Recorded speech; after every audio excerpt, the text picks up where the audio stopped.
vocês sobre as bênçãos do Senhor, né?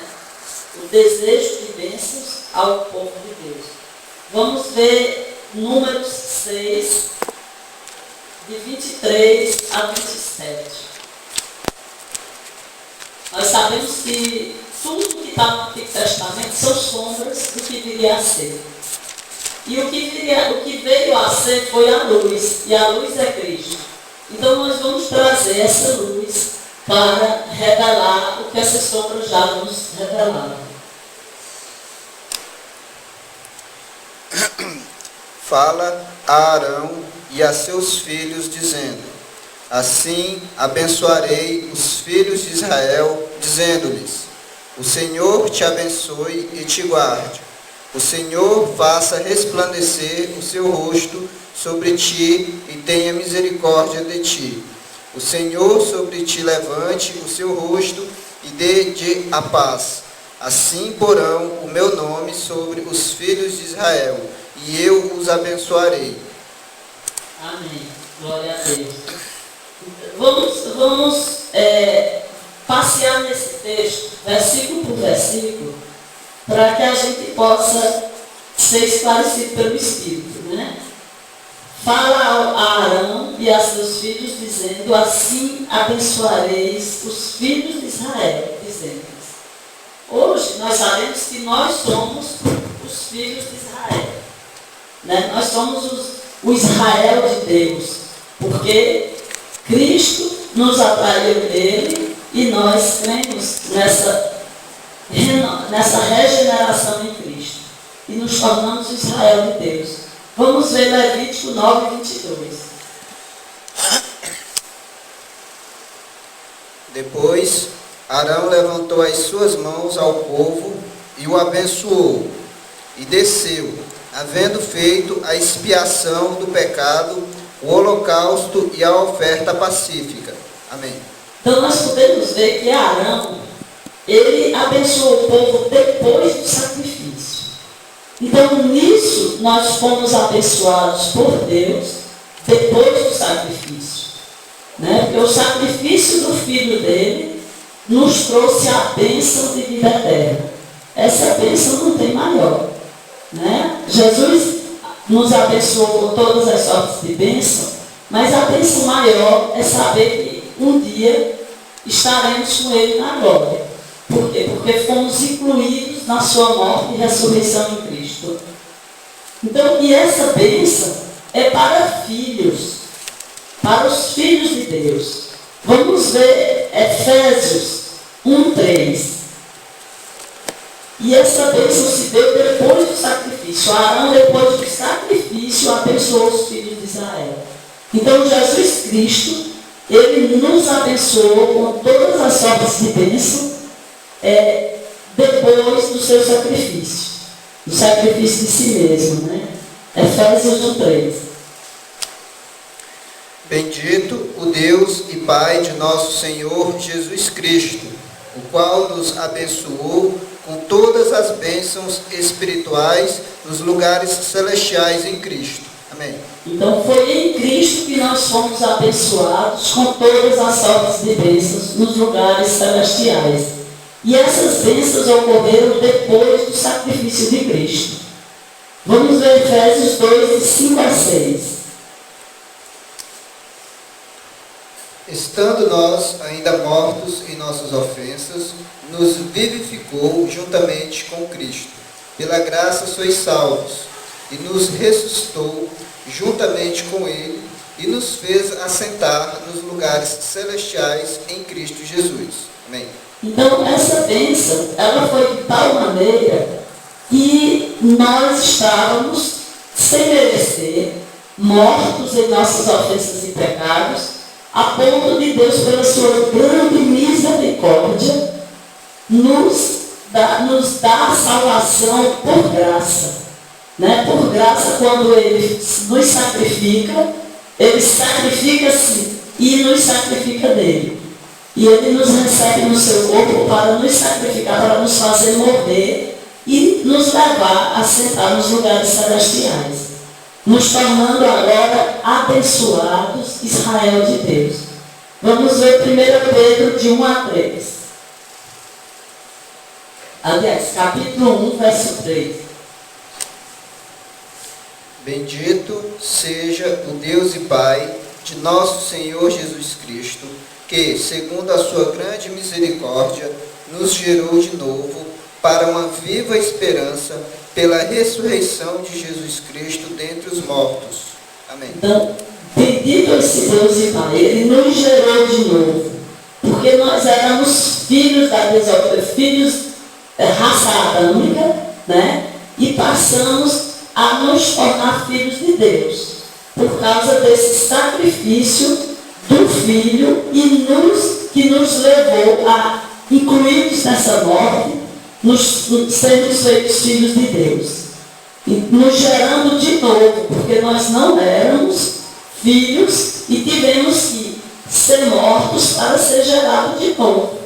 Porque se a gente não fosse gerado de novo, não adiantaria qualquer remédio. E remédio quem faz é a religião.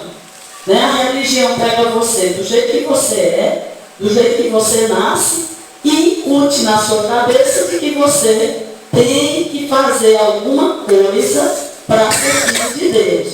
Você tem que fazer atos de bondade, você tem que fazer contrição, você tem, e não lhe dá o conhecimento de que você precisa crer na sua morte e ressurreição, que você foi gerado de novo. E para eu ser gerado de novo, eu tenho que ter morrido. Porque ninguém uma semente não nasce. Imagina você vai plantar um feijão, uma semente de feijão. Para ela gerar uma árvore, um pezinho de feijão, ela tem que se arrebentar todinha. Alguém já viu uma semente de feijão dela saindo a planta? Ela primeiro se quebra toda, perde a pele, se quebra todinha para ser gerada de novo. E aí nasce a planta, né? Nasce uma nova semente e nasce a planta, para que gere frutos. Então, mesmo assim é com a gente. Jesus fez isso. Jesus fez esse papel de nos sepultar nele, para que a partir desse sepultamento, quando nós fomos mortos naquela cruz, sermos ressurretos. E como essas bênçãos para os filhos, né? No verso 24 do texto inicial diz: o Senhor te abençoe e te guarde. Então, essa bênção é para filhos. Vamos ver João 1,12 para ver quem é filho de Deus.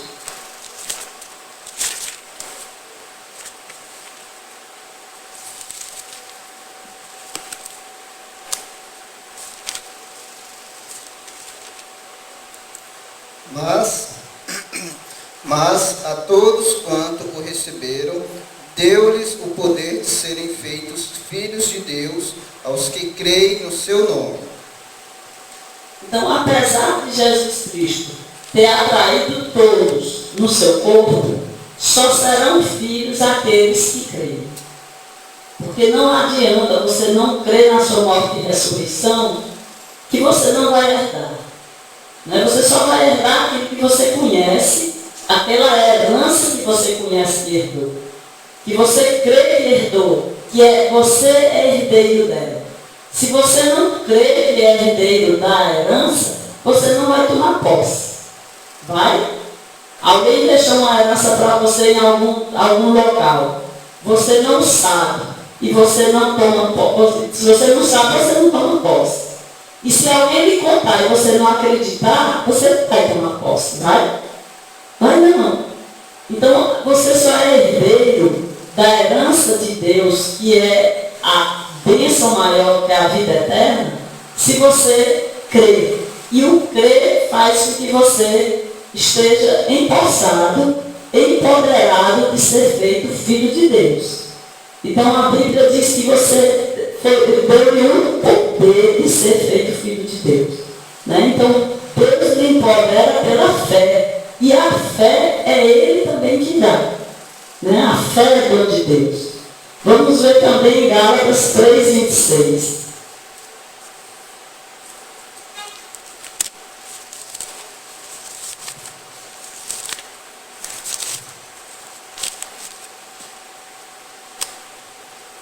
porque todos sois filhos de Deus pela fé em Cristo Jesus. Então é pela fé no que Cristo fez, pela fé no que Cristo é, pela fé na obra de Deus que é Cristo para nós.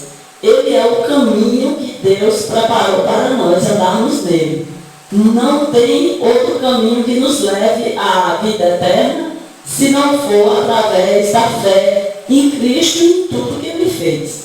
Né? Muita gente busca outros caminhos. Por exemplo, nós temos as religiões ensinando a buscar através de Maria.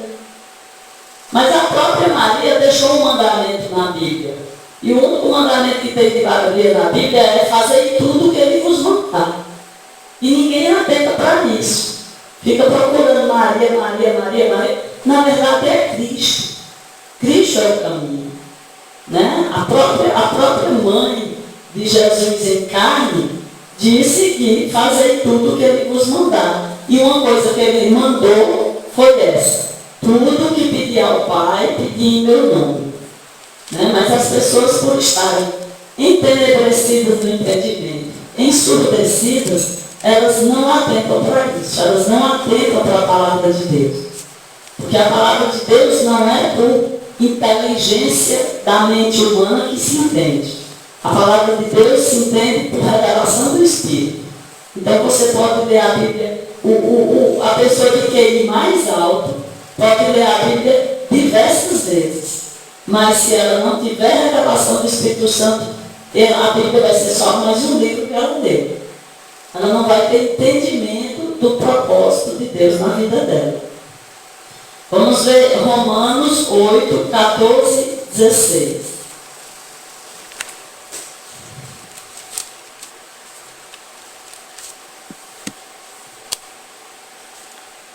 Porque todos os que são guiados pelo Espírito de Deus, esses são filhos de Deus. Porque não recebestes o espírito de escravidão para outra vez estardes em temor, mas recebestes o espírito de adoção de filho, pelo qual clama, Abba, Pai. O mesmo Espírito testifica com o nosso espírito que somos filhos de Deus.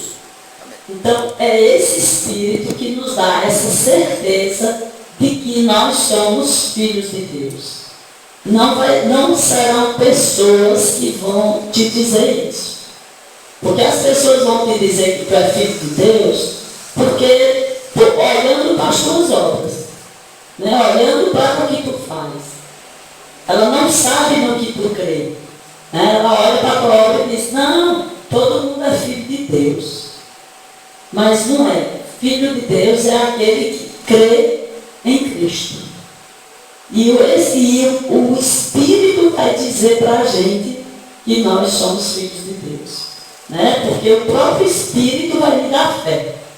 Ele vai me dar fé para eu crer na obra de Cristo, que foi me incluir nele, nos incluir nele, nos fazer morrer nele, nos identificar com ele, para que, identificados com ele, nós pudéssemos ressuscitar nele. Né? Ser sepultado e ressuscitar. E identificados agora com ele, a gente está assentado nos lugares celestiais. Em Cristo Jesus, que é a bênção. Deus te abençoe e te guarde. Vamos ver o guardar de Deus. Como é que Deus nos guarda? Vamos ver João 6, 37 e 39.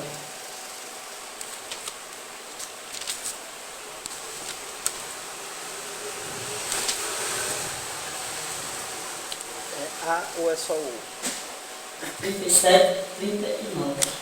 Por 2. O 2 é assim. João 6. Aí o verso 37 e 39. Todo o que o Pai me dá virá a mim, e o que vem a mim, de maneira nenhuma o lançarei fora. E a vontade do Pai que me enviou é esta: que tudo quanto me deu, nada perca, mas que o ressuscite no último dia. Pronto. Então, para que Jesus nos guarde, foi necessário o Pai nos entregar ao Filho. Então, o Pai nos entregou ao Filho, e o Filho diz que ele vai nos guardar para sempre. Ele jamais vai nos lançar fora. Então, o Pai nos entrega ao Filho naquela cruz. Vamos ver João 12:32, para saber em que local nós fomos entregues ao Filho pelo Pai.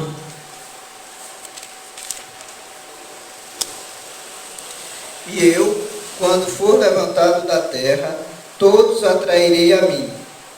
Então, todos atrairei a mim. Então, naquela morte, essa atração, na verdade, era o Pai nos levando ao Filho. Né? E o Filho nos recebendo, nos aceitando nele. Então, não somos nós que aceitamos Jesus. É Jesus que nos aceitou nele, para nele nós sermos batizados. Vamos ver Romanos 6:3.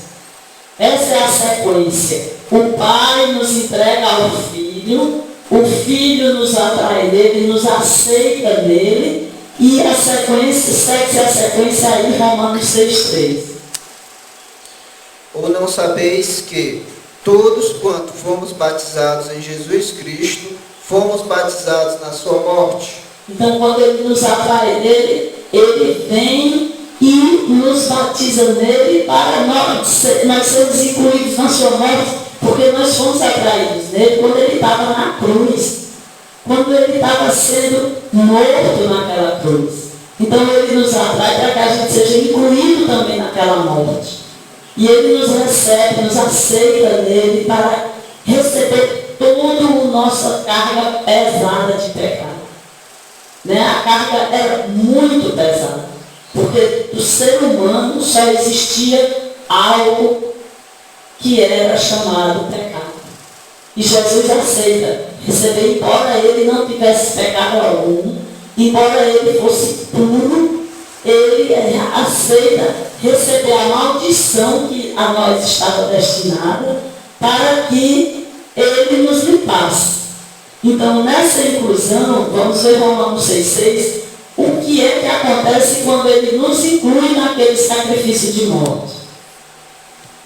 Sabendo isto, que o nosso homem velho foi com ele crucificado, para que o corpo do pecado seja desfeito, para que não sirvamos mais ao pecado.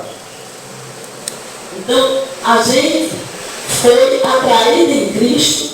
Para quê? Porque Cristo ele vai nos guardar, ele nos guarda, mas ele nos guarda limpos. Ele nos guarda porque ele nos purificou. Ele nos santificou, ele nos purificou quando ele destrói o velho homem que há em nós. Aquela crucificação foi para isso, foi para nos limpar. Porque ele não conseguiria guardar os nossos pecados. Ele tinha que destruir os nossos pecados. A missão dele na terra foi: tirarei de vós o coração de pedra e colocarei em vós o meu espírito, o coração de carne. Então tinha que destruir. Né? Então ele nos atrai para nos crucificar, para nos matar. Aí Romanos 6:7 segue com a sequência. Porque aquele que está morto está justificado do pecado. E Gálatas 2:20.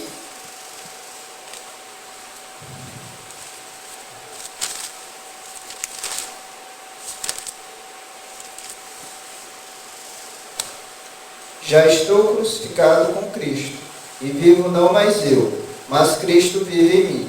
E a vida que agora vivo na carne, vivo-a na fé do Filho de Deus, o qual me amou e se entregou a si mesmo por mim. Então, se você foi atraída dele e ele destruiu o seu corpo de pecado, você já está inocentado.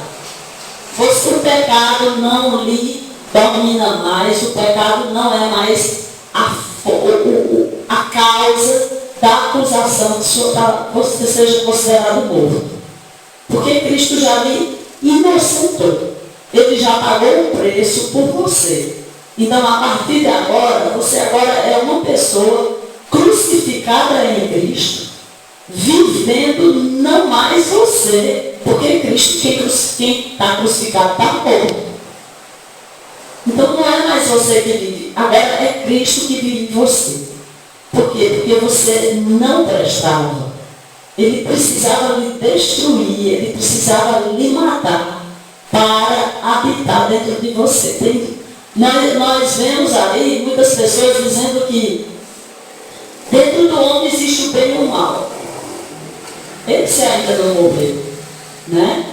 Porque dentro do regenerado só existe o coração de carne, que é o coração de Cristo. Só existe o Espírito de Deus em nós.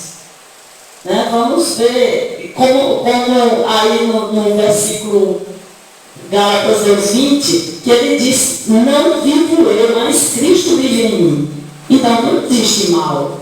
Cristo não é mal, Cristo é o bom, né? É o puro. Então somente Ele que existe dentro de você. O que as pessoas inventam são as pessoas que não entendem e não conhecem a regeneração. Elas imaginam que é Ele e a bondade dele não é o bem e o mal. Né? Na verdade, nós temos que crer que de nós não há nada bom. Vamos ver como somos nós em Romanos 3, 10 e 11. Não fosse Cristo para remover-nos de nós mesmos, a gente ainda estaria em condenação. Mas Ele já nos libertou. Vamos ver Romanos 3, 10 e 11. Não há, como está escrito, não há um justo, nem um sequer. Não há ninguém que entenda, não há ninguém que busque a Deus. Então, há alguém bom?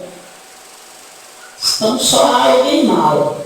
Então, o regenerado, o bom existe nele. O bom que é Cristo existe nele. Aquele que não conhece a salvação, anda ainda nessa dissolução. Não busca a Deus e fica tirando seus próprios conceitos do que se vive, do que se é, do que ele é, do que ele vive, do que ele faz. E quando o regenerado diz, eu dou crucificado. Porque todas essas pessoas que não têm o conhecimento da regeneração, elas estão mortas por causa do pecado lá da origem do mundo. Né? Do pecado onde Adão transmitiu toda a raça adâmica esse pecado. E Cristo destruiu a raça adâmica naquela cruz. Se Cristo destruiu a raça adâmica, ela não existe mais. Agora o que existe são filhos da desobediência. Existem os regenerados e os filhos da desobediência. Né? Então, Jesus nos guarda. Jesus nos guarda purificados por Ele, santificados por Ele, nele. Né? Dentro dele nós estamos. Então, por isso que a oração é: o Senhor te abençoe e te guarde. E isso eram sombras do que Jesus já fez. Então, a luz agora vem nos revelar o que esse texto nos diz. Vamos ver João 3, verso 3 e verso 5.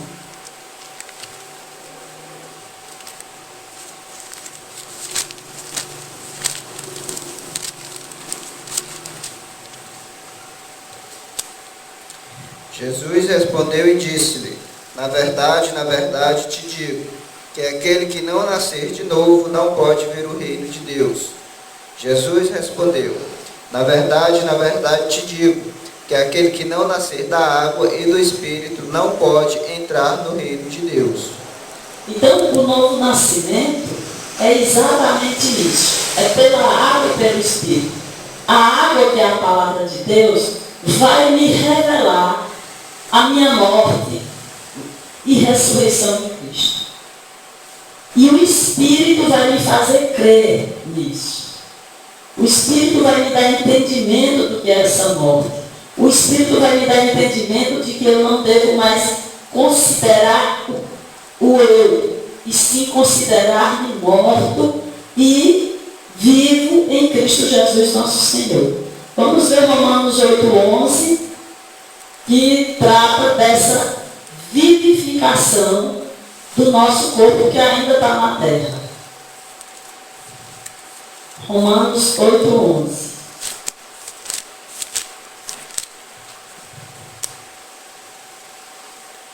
E se o Espírito daquele que dentre os mortos ressuscitou a Jesus habita em vós, aquele que dentre os mortos ressuscitou a Cristo também vivificará os vossos corpos mortais pelo seu Espírito que em vós habita. Então, não habita em nós o bem e o mal, né? Habita em nós o Espírito de Deus vivificando o nosso corpo mortal. Não sou mais eu, mas é Cristo. Então, aquele mesmo Espírito que ressuscitou Jesus veio para habitar em nós. Porque Jesus na cruz, ele nos mata, destrói o nosso coração e o Espírito dele passa a habitar em nós. E isso é estar aqui ainda sobre a terra, mas vivificados pelo Espírito de Deus. Pelo Espírito, vamos ver 1 Coríntios 3,16. Para mostrar, nesse texto mostra claramente que o que tem em nós, né? Hoje. Não sabeis vós que sois o templo de Deus e que o Espírito de Deus habita em vós? Então, hoje nós somos templo desse Espírito. Então, o Espírito Santo, ele não habita mais em tendas feitas por mão, não é aqui nesse espaço de parede feita de tijolos, mas sim no espaço feito por Cristo em nós. Né? É Cristo que nos fez filhos dele na cruz para habitar em nós, para que a gente fosse templo do Espírito Santo de Deus. Então, onde você for, você deve pregar essa palavra, porque você hoje é o testemunho de que Cristo habita em você. Né? O testemunho do que Cristo, da obra de Cristo na cruz. Então nós temos que ensinar as pessoas, né? Nós temos que levar a palavra para que o Espírito que habita em nós ensine a essas pessoas. Porque nós temos dentro de nós o mais precioso de tudo, que é o Espírito de Deus. Nós somos templo dele. E um templo ele não pode ficar escondido. Ele tem que se manifestar. Né? Ele tem esse Espírito de Deus, ele deve ser manifesto aos homens, porque foi vontade do próprio Jesus ir e pregar o Evangelho a toda criatura, para que essas criaturas também recebam, entendam, creiam nessa bênção que Deus deu para a gente, que foi a nossa morte e ressurreição, a nossa regeneração em Cristo. Então, voltando ao texto inicial, diz: o Senhor faça resplandecer o teu rosto sobre ti e tenha misericórdia de ti. Vamos ver o Salmo 119, 135.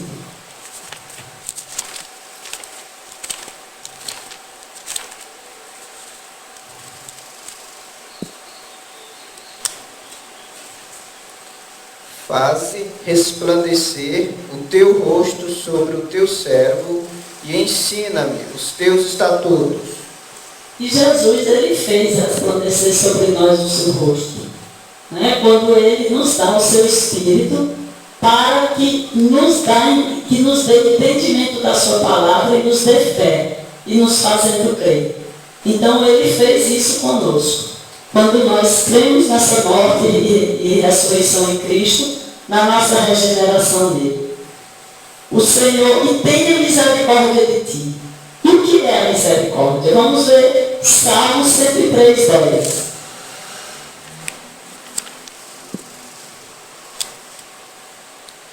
Não nos tratou segundo os nossos pecados, nem nos recompensou segundo as nossas iniquidades. Então, porque se Deus fosse nos dar pagamento pelo que nós somos, se ele fosse retribuir para a gente pelo que nós somos, o que é que nós merecíamos? A morte. Morte eterna. Por quê? Porque nós só temos uma coisa, pecado. Né? Nós só temos pecado. Nós somos pecadores. Mas Deus, a misericórdia de Deus é exatamente essa.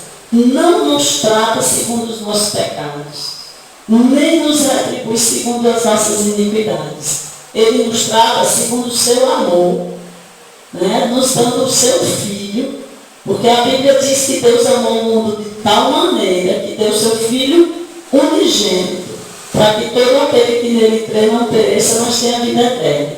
Isso é a misericórdia de Deus. É não nos tratar segundo os nossos pecados. E no Deuteronômio 5,10, Deuteronômio 5,10 vai nos dar mais alguma coisa sobre essa misericórdia de Deus, esclarecimento.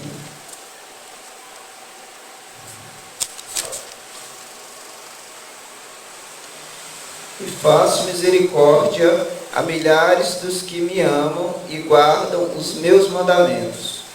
Então a misericórdia de Deus, ela se estende a todos os que amam a Deus. Por quê? Porque quem ama a Deus, crê na obra de Deus, que é Cristo. Não adianta, Deus ele teve misericórdia de toda a humanidade. Mas se a humanidade não crê, ela não vai herdar. Ela não vai ser feita filha de Deus. Né? E a misericórdia de Deus é milhares dos que eu amo e guardam os seus mandamentos. E o mandamento de Deus é o amor. E o amor é Cristo. Cristo habitando em nós. Então, e esse amor é manifesto através de nós, porque Cristo habita em nós. Essa é a misericórdia de Deus. Vamos ver o versículo 26 que diz: o Senhor sobre ti te levante o seu rosto e te dê a paz. A paz nada mais é do que uma pessoa. Né? A paz que Deus nos deu é uma pessoa. Vamos ver Efésios 2, 14 e 15.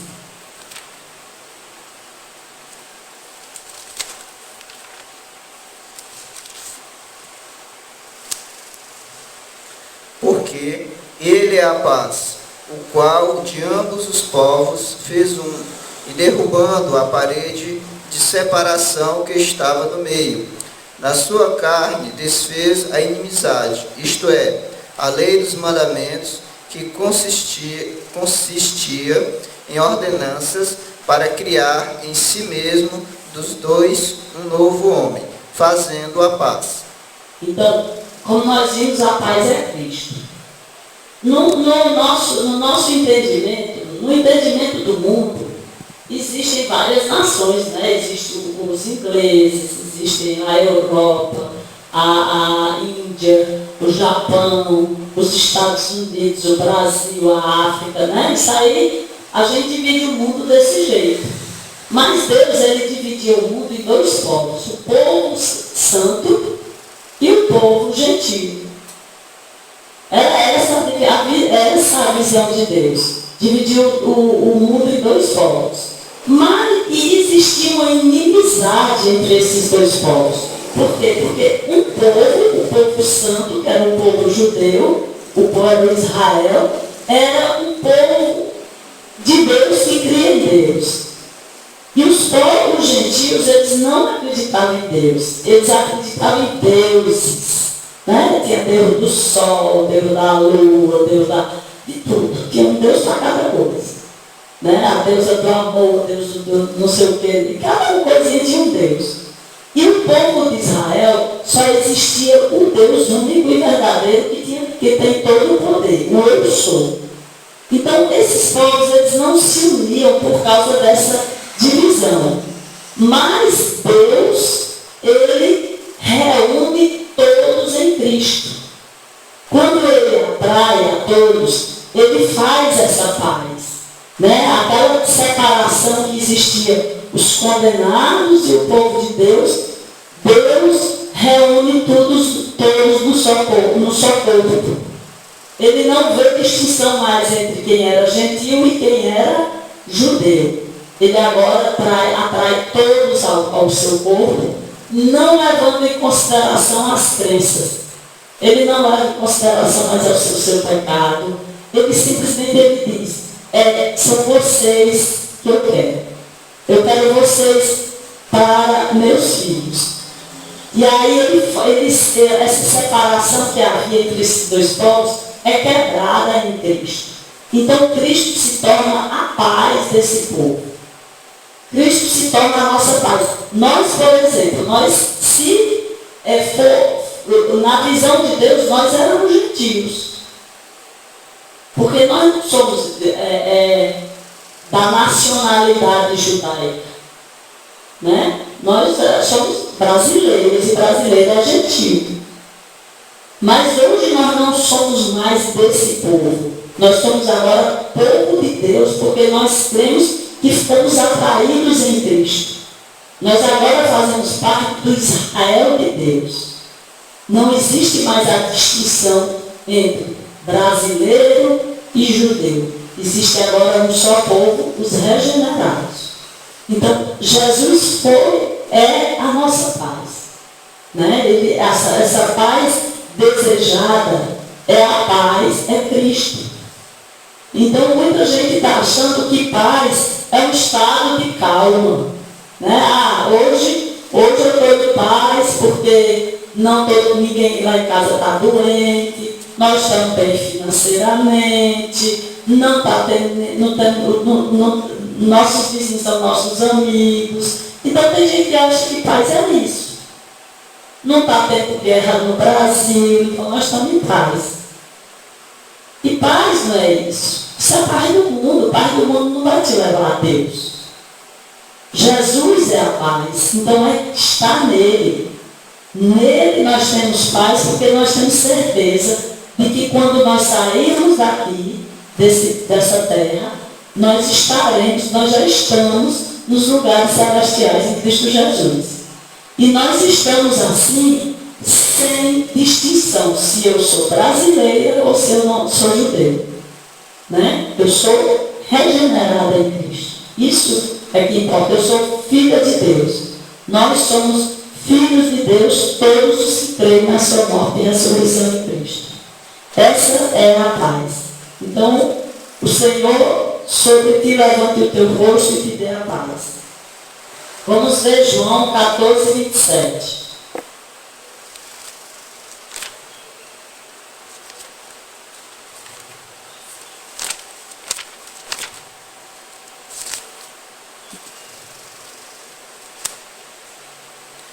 Deixo-vos a paz. A minha paz vos dou. Não vou-la dou como o mundo a dá. Não se turbe o vosso coração, nem se atemorize. Então, Jesus ele vem dizendo que Ele é a paz e que Ele nos dá a paz. Como foi que Ele nos deu a paz? Como foi que Ele nos deu Ele? Vindo a habitar em nós. Né? Então, Ele veio habitar em nós e isso é a paz que Ele veio nos dar.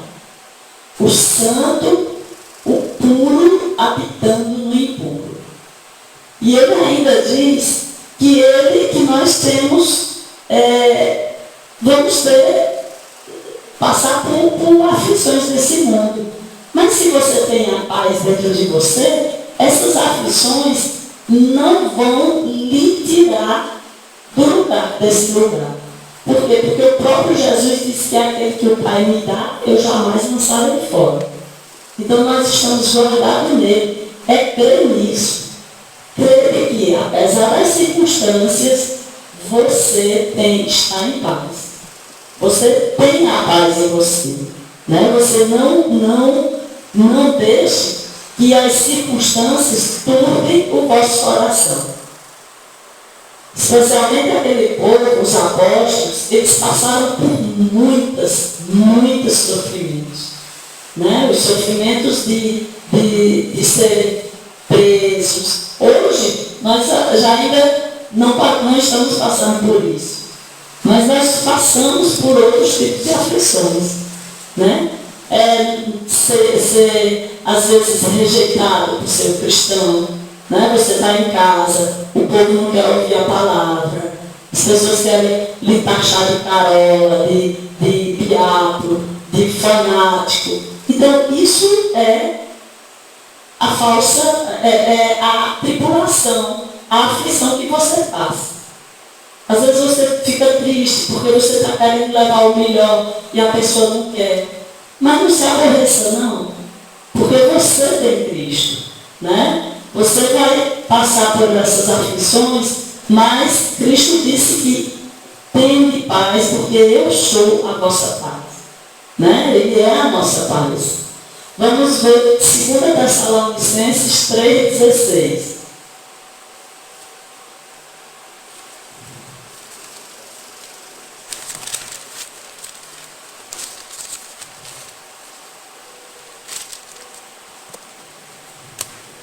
Ora, o mesmo Senhor da paz vos dê sempre paz de toda a maneira. O Senhor seja com todos vós. Então, é isso que nós temos que nos firmar. Que Ele é a paz nossa, né? E de toda maneira. Se você estiver sentado, deitado ou em pé, em aflição ou não, em qualquer situação que você tiver, saiba que Ele é a paz. Né? Paulo dizia que nós temos que ter um alvo. O alvo é Cristo. Então não temos que olhar nem para a direita nem para a esquerda, mas olhe para o alvo. Né? Então, se o seu alvo é Cristo, vá seguindo em direção a Ele. As circunstâncias aparecem para que você seja provado nelas. Você sendo provado nelas, aí você vai ver, olhar para quê? Para a circunstância ou para o alvo? Tem gente que olha muito para as circunstâncias e termina perdendo o alvo. E vai se embrenhando. Vai se embrenhando, vai saindo do caminho. Então, olha para o alvo que é Cristo, porque Cristo é a tua paz. Cristo é a certeza de que você já está nos lugares celestiais nele.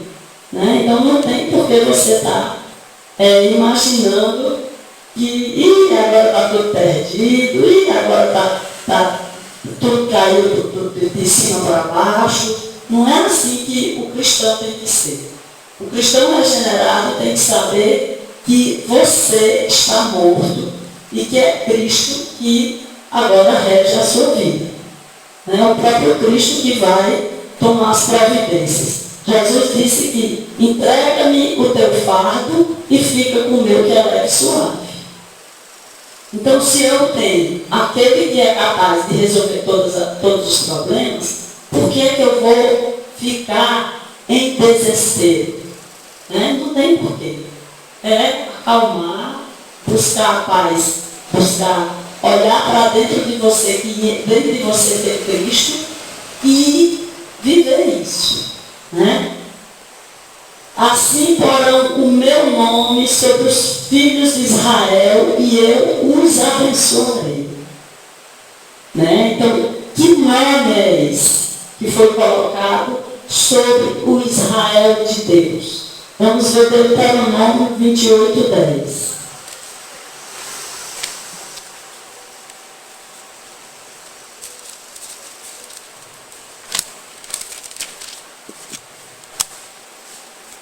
E todos os povos da terra verão que é invocado sobre ti o nome do Senhor, e terão temor de ti.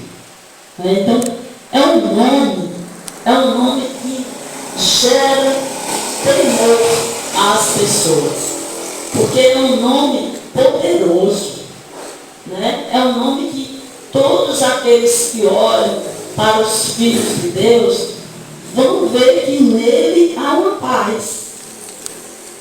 Você pode ver uma pessoa que não é filha de Deus, ela fica aflita por qualquer besteirinha. Uma vez eu estava vendo uma colega minha, ela aflitíssima, porque a menina dela ia fazer uma cirurgia de hérnia de umbigo. Só que o umbigo estava estufado, a menina foi para psicólogo para fazer essa cirurgia. Eu digo, minha gente, confia em Deus, tudo diz que crê em Deus. Para que está essa tremor todo? É entregar a Deus e saber que aquela menina tem o tempo de vida que Deus quer. Né? E clamar a Deus, se Deus vai ser o cirurgião ali, pronto. Agora precisa do psicólogo para mim, psicólogo para filho, para poder ter calma, para poder ficar calmo. Né? Tudo para não ir a Cristo.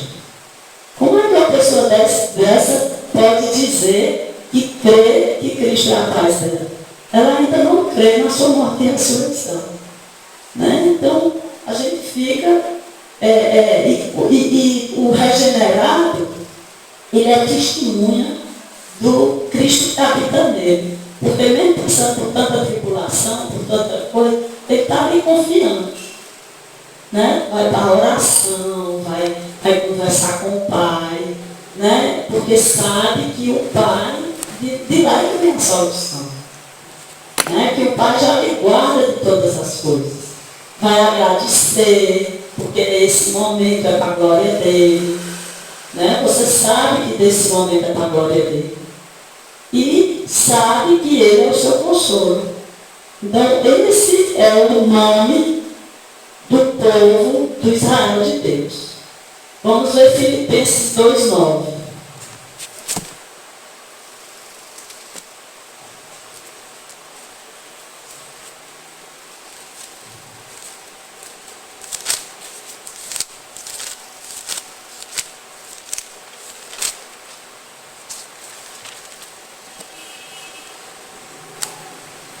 Por isso, também Deus o exaltou soberanamente e lhe deu um nome que é sobre todo o nome. Amém. Então, esse nome é sobre todo o nome.